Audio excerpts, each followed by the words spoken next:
घरवाजनी पलम मैया सरवानी पलम है। मैया सरवानी पलम है। मैया है घर बाया गनमा लगया उदास से के टाबल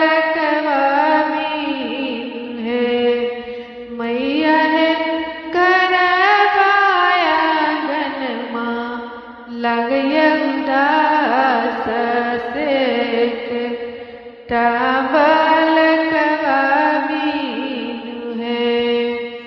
घर पछुअरवा बस कुमरवा भैया है।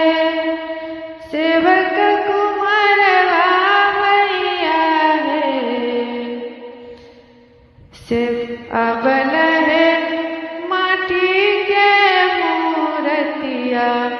लिहो बनवाई से वह देखी तो हृदय जुड़त है।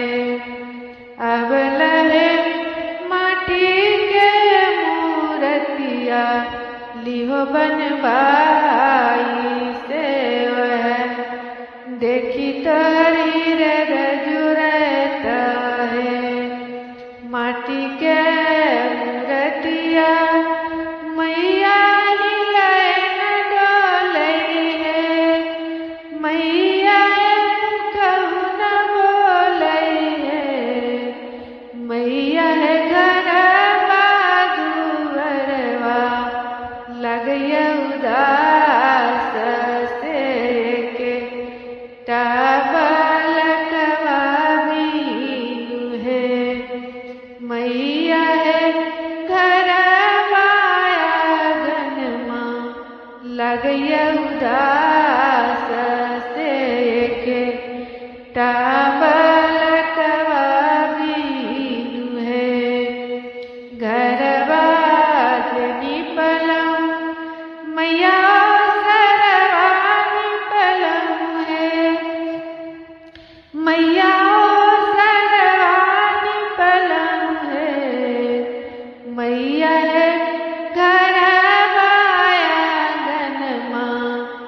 लगया उदास से के टाबल कवामीनु है।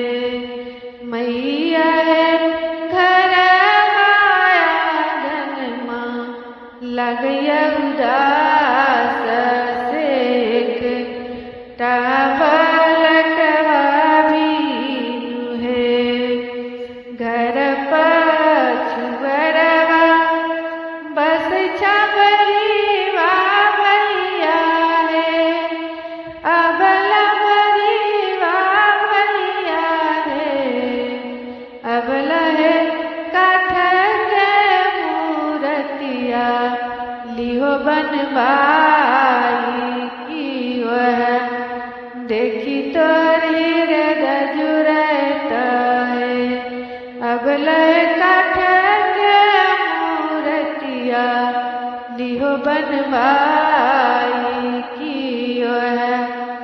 देखी तो हृदय जुड़त है। काठ के मूर्तिया मैया हिलैन डोलई है। मैया कहू न बोलई है। मैया है घर लगया उदास किए के टाबल कवामीनु है।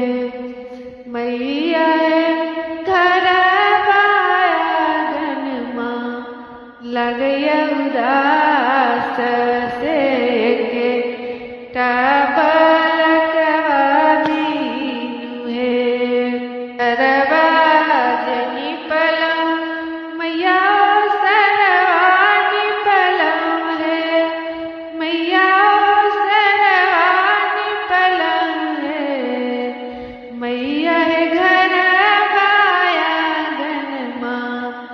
लगै छै उदास से के टाबलकवा बीनुए मैया घरवा दुअरवा लगैया उदास से के टाबलकवा बीनुए घर पिछुअरवा बस सोनरवा भैया है बस सोनरवा भैया है अब लगे सोना के मूर्तिया लिहो बनवाई कियो है देखी तोरी रे जुरत अब ले सोना के मूर्तिया लिहो बनवाई